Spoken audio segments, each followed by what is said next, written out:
নমস্কার। আজকে যে বিষয় নিয়ে কথা বলবো সেটা হলো সেকালে ধর্ম পরিবর্তন করলে কি হতো সেটা। কিন্তু সেটা বলার আগে বলতে হবে বা জানতে হবে সেকালে ধর্ম বলতে লোকে ঠিক কি বুঝতো। আজকের মতো সেকালেও ঈশ্বর, সেকালে ধর্ম, সেকালে সমাজ জীবন সবই ছিল। আজকের মতো মানুষ সেকালে খেত, সেকালে ঘুমোতো, ঘুরে বেড়াতো, সবই হতো। কিন্তু ধর্ম ব্যাপারটা যখন আসে আজকের সঙ্গে সেকালের ধর্মের অনেক তফাৎ ছিল। আজকের লোকের ধর্ম বিশ্বাসটা ঠিক কি? এই প্রশ্ন করলে বলতে হয় যে গত শতাব্দীর গত শতাব্দীর শেষের দিক করে কোথাও সাম্প্রদায়িক কোনো গোলমাল হলে এই সিপিএম এর নেতা হতে পারে, কংগ্রেসের নেতা হতে পারে, বলতো যে ধর্ম ব্যক্তিগত বিশ্বাস, ধর্ম ব্যক্তিগত বিশ্বাস। এই কথাটা বারবার শুনলেই মনে হবে যে ধর্ম যদি ব্যক্তিগত বিশ্বাসই হয় তাহলে লোক কি মনে করে? লোক কি এর উল্টো কিছু মনে করে বা লোক কি উল্টো করে কিছু ভাবে? উত্তর হচ্ছে হ্যাঁ। লোক বিশ্বাস করতো যখন তারা বলছেন তারও 20 বছর, তারও 30 বছর বা তারও আগে চলে গেলে লোক বিশ্বাস করতো ধর্ম হচ্ছে গোষ্ঠীগত বিশ্বাস। অর্থাৎ ধর্মের একক অস্তিত্ব নেই। একক অস্তিত্ব মানে একজন মানুষ কোন ধর্ম পালন করবে সেটা তার ইচ্ছা নয়, সে যেখানে বাস করে সেই গোষ্ঠীর ইচ্ছার উপরে তার ধর্মটা নির্ভর করছে।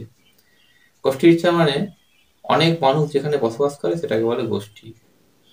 একটা পরিবার যেমন হয়, যে পরিবারে দাদু আছে, যে পরিবারে দিদিমা আছে, ঠাকুমা আছে, যে পরিবারে বাবা আছে, মা আছে, ভাই আছে, বোন আছে, কাকা আছে, কাকি আছে, এরকম বিভিন্ন লোক আছে। এইরকম আরো অনেকগুলো পরিবার যুক্ত হলো, হয়ে যেটা তৈরি হয় সেটা হচ্ছে গোষ্ঠী। ধর্ম ছিল গোষ্ঠী চেতনার অংশ, এটা গোষ্ঠীগত বিশ্বাস। একই গোষ্ঠীভুক্ত মানুষেরা একই রকম ধর্ম পালন করবে। ধর্ম পালনের সঙ্গে অন্য কিছুকে গুলোলে হবে না। ধর্ম পালনটা ধর্ম পালন, একই সঙ্গে ধর্ম পালন করবে। মানে সকলেই ব্রত রাখবে নিয়ম করে, সকলেই ঠাকুর দেবতাকে পুজো করবে একই রকম ভাবে। হ্যাঁ, যেখানে উপবাসের দিনে ঠিক একই রকম ভাবে উপবাস পালন করবে। এইটা সকলেই একই রকম ভাবে করবে। এটাকে বলে গোষ্ঠী চেতনা বা গোষ্ঠীগত বিশ্বাস। ধর্ম ব্যক্তিগত বিশ্বাস এইটা হচ্ছে পরবর্তীকালে যোগ হওয়া বিষয়। ধর্ম ব্যক্তিগত বিশ্বাস নয়, সেকালে ছিল ধর্ম গোষ্ঠীগত বিশ্বাস। যত পিছনে যাওয়া যাবে ধর্ম হচ্ছে গোষ্ঠীগত বিশ্বাস। গোষ্ঠী ঠিক করবে যে ধর্মটা কিভাবে পালন করা হবে বা কি হবে। এইটা এইটা এতক্ষণ এই যেটা বললাম এটা হয়তো হিন্দুর ক্ষেত্রে মনে হতে পারে, কিন্তু মুসলমানের ধর্ম বিশ্বাসটাও ঠিক এইরকমই গোষ্ঠীগত বিশ্বাস। ইসলাম হচ্ছে আগ্রাসী ধর্ম এবং ইসলাম হচ্ছে প্রসারণশীল ধর্ম। তাই প্রসারণশীলতার নিয়ম মেনে তার মধ্যে অনেক কিছু আছে, কিন্তু মূল জায়গাটা হচ্ছে হিন্দু ধর্মের মতো সেকালে যত ধর্ম হয়, সেটা ইসলাম হতে পারে, খ্রিস্ট ধর্ম হতে পারে বা আর অন্যান্য যত ধর্ম হয়, সবই হচ্ছে গোষ্ঠীগত বিশ্বাস। সেকালের লোকে ধর্ম বিশ্বাসের আরো একটি অংশ ছিল। সেই অংশটা হচ্ছে এইরকম যে তারা ধর্মকে পদ বলে মনে করত। এই ব্যাপারে শ্রীরামকৃষ্ণের কথা বলা যায়। শ্রীরামকৃষ্ণ হচ্ছেন মডার্ন থিঙ্কার বা আধুনিক সন্ন্যাসী। তিনি একটি কথা বলতেন, যত মত তত পথ। এই কথাটা পুরনো যারা ধর্মবিশ্বাসী তাদের উপরে খাটে। অর্থাৎ তারা ধর্মগুলোকে একটা করে পদ বলে বিচার করতেন বা পদ বলে বিচার করত। অর্থাৎ হিন্দু ধর্ম একটা পথ, ইসলাম একটা পথ, খ্রিস্ট ধর্ম একটা পথ। তো এইরকম পথ এগুলো। তো এই পথে শুরুটা হচ্ছে তারা যে ধর্মচারণ করছেন যেখান থেকে, অর্থাৎ তারা ভারতে থাকলে ভারত থেকে, ইংল্যান্ডে থাকলে ইংল্যান্ড থেকে, রাশিয়ায় থাকলে রাশিয়া থেকে, এরম যেখানে তারা রয়েছেন সেইখান থেকে ধর্মের পথ শুরু হচ্ছে এবং সেই পথ গিয়ে শেষ হচ্ছে তাদের কাঙ্ক্ষিত ভগবান বা কাঙ্ক্ষিত ঈশ্বরের কাছে, বা তাদের কাঙ্ক্ষিত যে স্বর্গলোক হয় সেইখানে, সেইখানে গিয়ে শেষ হচ্ছে। হিন্দুর ক্ষেত্রে যেটা স্বর্গ, মুসলমানের ক্ষেত্রে যে সেটা জান্নাত, খ্রিস্টানের ক্ষেত্রে সেটা হেভেন। এইরকম ভাবে জিনিসটা যায় হচ্ছে। আধুনিক কালে লোক পথ বলতে জানে তার বাড়ির সামনে দিয়ে যে পথটা যাচ্ছে, ফ্ল্যাটের সামনে দিয়ে যে পথটা যাচ্ছে। কোনো পথ যাচ্ছে দিল্লি থেকে বোম্বাই, কোনো পথ যাচ্ছে কলকাতা থেকে দিল্লি, এইরকম পথকে তারা জানে। কিন্তু সেকালে এই পথের বাইরে আরেকটি পথ হতো, সেই পথটা হচ্ছে ধর্মপথ। অর্থাৎ ধর্ম একটা পথ। এবার ধর্মটা কি? ধর্মটা হচ্ছে স্মৃতিশাস্ত্র, ধর্মগ্রন্থ, এই সবগুলো এবং সামাজিক যে বিভিন্ন বিধিবিধান সেইগুলো, এবং একজন অবশ্যই সমাজপতি আছে যার অধীনে এই সমস্ত জিনিস চালিত হচ্ছে। এই সবটা মিলে হচ্ছে ধর্ম, এবং লোক কি পালন করছে এইটা। সেকালের লোকের আরো একটি বিশ্বাস ছিল, সেই বিশ্বাসটা হচ্ছে ধর্ম যদি পথ হয়ে থাকে তাহলে এই পথ কখনো মিশবে না। পথ মিশবে না, যদি পথ মিশতেই হয়, অর্থাৎ সেকালের একটা লোককে ধরে যদি আজকে কেউ প্রশ্ন করে যে তুমি তো বলছো পথ মিশবে না, কিন্তু পথ কেন মিশবে না? মিল তো আছে, পথ তো মিশতে পারে। তো সেকালের লোক উত্তর করতো পথ কখনো মিশবে না। যদি মিশতে হয় তাহলে একমাত্র সেটা মিশবে তাদের কাঙ্ক্ষিত দেবতা বা তাদের কাঙ্ক্ষিত ভগবান বা তাদের কাঙ্ক্ষিত উপাস্যের কাছে গিয়ে, তার কাছে গিয়ে মিশবে। হিন্দু হলে ভগবান দেবতা, মুসলমান হলে আল্লাহ, খ্রিস্টান হলে গড, এইরকম তার কাছে গিয়ে মিশবে। অর্থাৎ যে জিনিস মিশতে পারেনি সেই জিনিসকে আমি মেশানোর মালিক নয়, মেশানোর মালিক হচ্ছে একমাত্র ঈশ্বর বা একমাত্র যিনি আমাদের উপাস্য, তিনি তিনি মেশাবেন, আমরা মেশানোর কেউ নয়। তাই এটা মিশবে না। এইখানেই কতগুলো জিনিস আসে, প্রশ্ন আসে। এক তো পথ তো মিশবে না, ভালো কথা। তো তাহলে কি পরস্পর ধর্মগুলো, অর্থাৎ খ্রিস্টান কি মুসলমানকে ঘৃণা করতো, হিন্দু কি মুসলমানকে ঘৃণা করতো, মুসলমান কি হিন্দুকে ঘৃণা করতো? এই প্রশ্নটা একটা প্রধান প্রশ্ন হয়ে দাঁড়ায়। উত্তর হচ্ছে মুসলিম শাসকরা তাদের ধর্মপ্রেম দেখানোর জন্য এবং লুটপাটের মানসিকতা নিয়ে হিন্দু মন্দিরের উপর আক্রমণ করতেন। মুসলমানরা এটাকে খুব সবের কাজ বা ভালো কাজ বলে একটা সময় মনে করতো। এগুলো হতো। তো ইসলাম যদি একটা পথ হয় আর হিন্দুরা যদি দেখে সেই পথটা থেকে এইরকম জিনিস হয় অন্য ধর্মের উপর, ইসলামের আগেই বলি চরিত্রটা হচ্ছে আগ্রাসী চরিত্র। তো তাহলে স্বাভাবিকভাবেই হিন্দুর চিন্তায় ইসলাম যদি একটা পথ হয় সেই পথটা ভালো পথ নয়। হিন্দু মুসলমানের ধর্মটাকে বলতো জবনের ধর্ম। এটা শুধু ওই মন্দির ভাঙা বা মুসলিমরা সেটাকে সমর্থন করে এই সবগুলো নয়। কারণ হিন্দুরা মন্দির ভাঙা তো বটেই, এর সঙ্গে মুসলিম সমাজের গঠন কাঠামোকে দেখে তারা বলতো জবনের ধর্ম। জবনের ধর্ম মানে হচ্ছে যার জনি বিচার নেই। অর্থাৎ হিন্দুদের মধ্যে ভাই বোনে বা আত্মীয় স্বজনের মধ্যে বিয়ে সাধারণভাবে হয়নি। হিন্দু ধর্মে এটা নিষিদ্ধ ব্যাপার যে স্বগোষ্ঠীর মধ্যে বিয়ে, রক্তের সম্পর্কের মধ্যে বিয়ে হয়নি।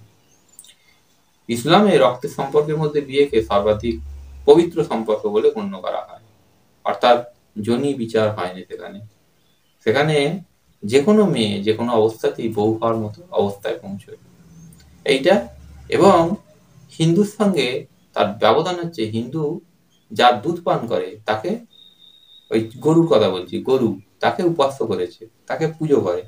আর মুসলমান সেই গরুর দুধও পান করে আবার গরুটাকে কেটে খায়। তো হিন্দুর কাছে সেদিনে মুসলমানের যে আচরণ, প্রত্যেকটা আচরণের মধ্যে তারা দেখতে পেত যে একবার একটা নীচ আচরণ, এবং এই হীন আচরণটাকে তারা জবনের ধর্ম নাম দিয়ে চালাতো। মুসলমান কি মনে করতো হিন্দুকে? এটা স্বাভাবিকভাবে প্রশ্ন থাকবে যে মুসলমান কি মনে করতো? মুসলমানও বিশ্বাস করতো তার ধর্ম হচ্ছে, অর্থাৎ ইসলাম হচ্ছে এই ঈশ্বরের পক্ষ থেকে বা আল্লাহর পক্ষ থেকে আসা সর্বশেষ ধর্ম, এবং এইটা আসার পর সব ধর্ম বাতিল। এই মতামত, মুসলমানের এই মতামতের সঙ্গে হিন্দু একমত হতে পারেনি, কিন্তু মুসলমানরা মনে করতো, এবং হিন্দুর মূর্তি পুজোকে দেখে তারা মনে করতো তাদের নবী মূর্তির বিরুদ্ধে লড়াই করে এই ধর্মটা তৈরি করেছে।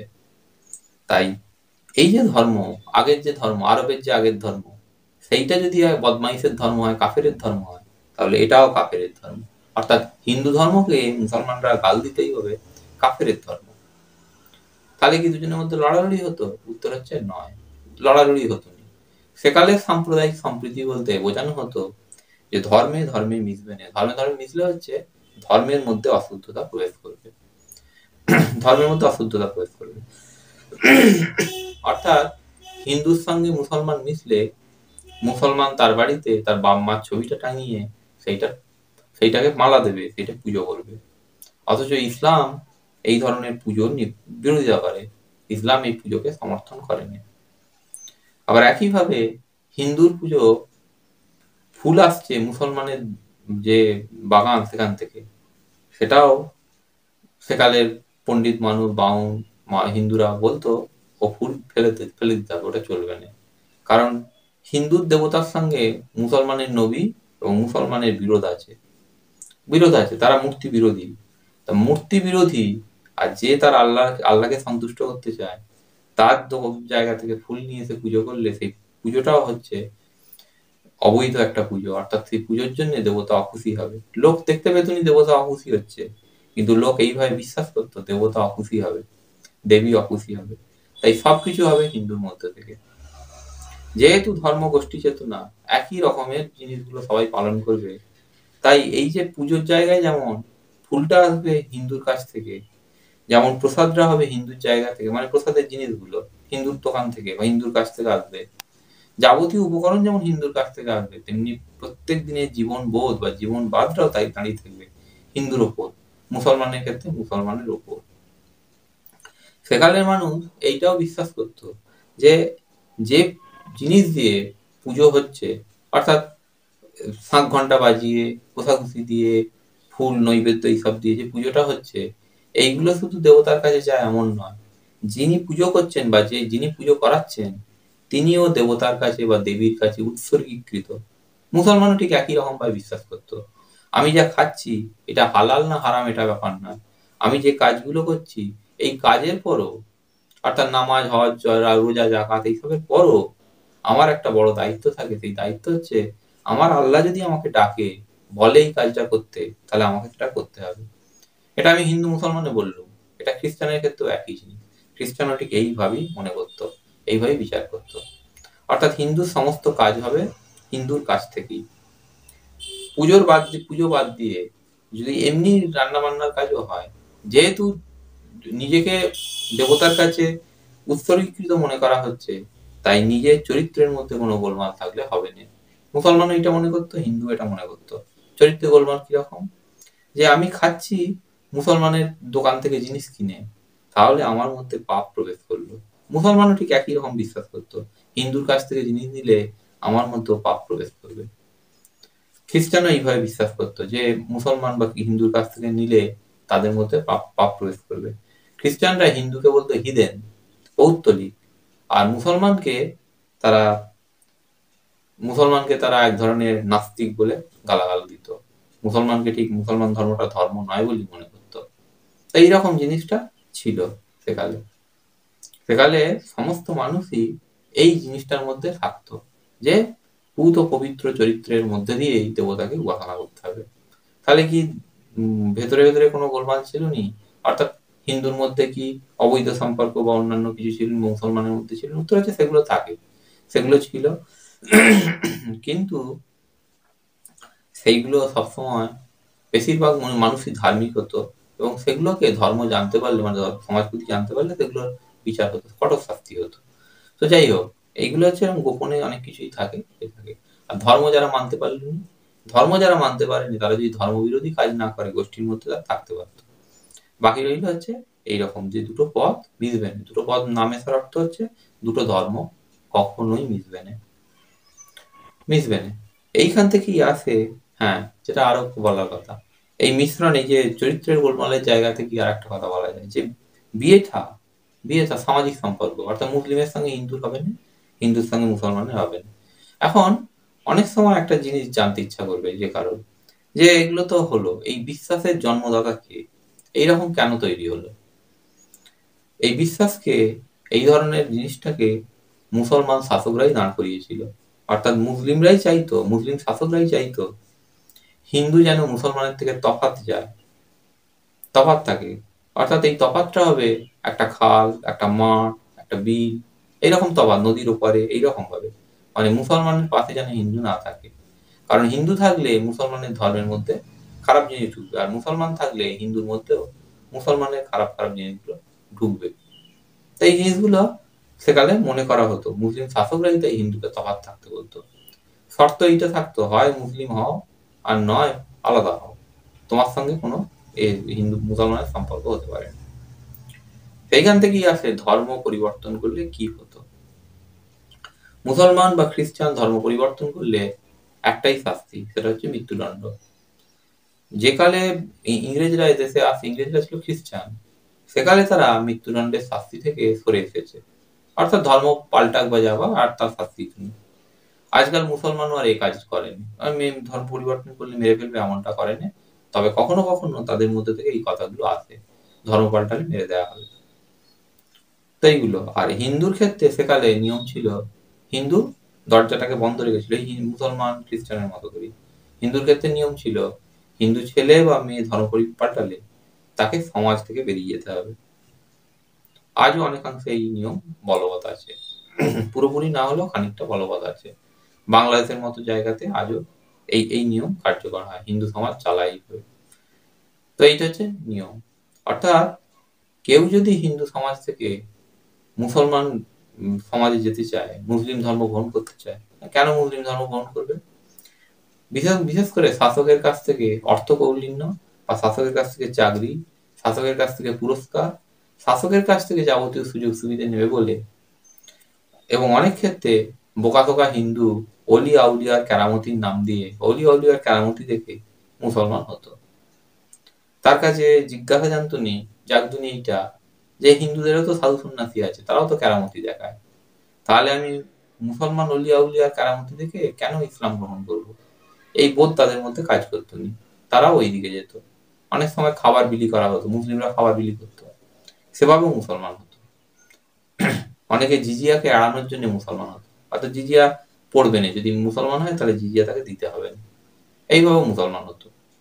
কিন্তু ইসলাম গ্রহণ যারা করতো, তারাই বাকি সম্প্রদায়কে, মানে যেখান থেকে গেছে তাদেরকে সাবধান করে দিত, এই বলে সাবধান করতো যে ইসলাম ছাড়লে কিন্তু মৃত্যুদণ্ড। এবং হিন্দুরা জানতেও পারতো যে কত লোককে মারা হচ্ছে এইভাবে। মধ্যযুগের ইতিহাস হচ্ছে রক্তাক্ত ইতিহাস, অর্থাৎ প্রায় সময় হত্যা, শুধু হত্যা। কিসের জন্য হত্যা? না, সে যে ব্যক্তিকে মারা হচ্ছে সে আল্লাহয় বিশ্বাস করেনি, সে নবীতে বিশ্বাস করেনি, অথবা সে মুসলমান, হিন্দু থেকে মুসলমান হয়েছিল, আবার বলে হিন্দুতে যাবে, তাকে মেরে দেওয়া হচ্ছে। তো এই জিনিসগুলো প্রায় সময়ই হতো। তো যারাই ধর্ম পাল্টাতো তারাই সাবধান করতো যে তোমরা ধর্ম পাল্টাওনি, আমরা সাময়িক লোভে পড়ে ধর্ম পাল্টেছি, আজ বুঝতে পারি আমরা কত বড় ভুল করেছি। যে জায়গায় গেছি সেখানে ছবি বারণ, সেখানে গান বাজনা বারণ, সেখানে সবকিছু বারণ, শুধু এক আল্লাহ, আর সারাদিন ওই দিনে 5 বার নামাজ আমাদের অসহ্য লাগে, আমরা পারিনি, কিন্তু আমাদেরকে এটা করতে হয়। অর্থাৎ এক পরাধীন জীবনযাপন আমরা করি। শুধু ইসলামে একটা জিনিসই ছাড় আছে, সেটা হচ্ছে বিয়ে, যত খুশি বিয়ে তুমি করতে পারো। তারা এইভাবে বলতো। ইসলামে বিয়ের ব্যাপার বলতে কি, ওর নবীকেও ফলো করে, আবার এই কোরআনের আয়াতকেও ফলো করে, তো সব মিলে এইরকম ভাবে চলতো। কারো 4টে বউ হতো, কারো আবার 50-60টা পর্যন্ত বউ হতো। তো এইরকম ভাবে তারা চালাতো। তো এই জিনিসগুলো হতো।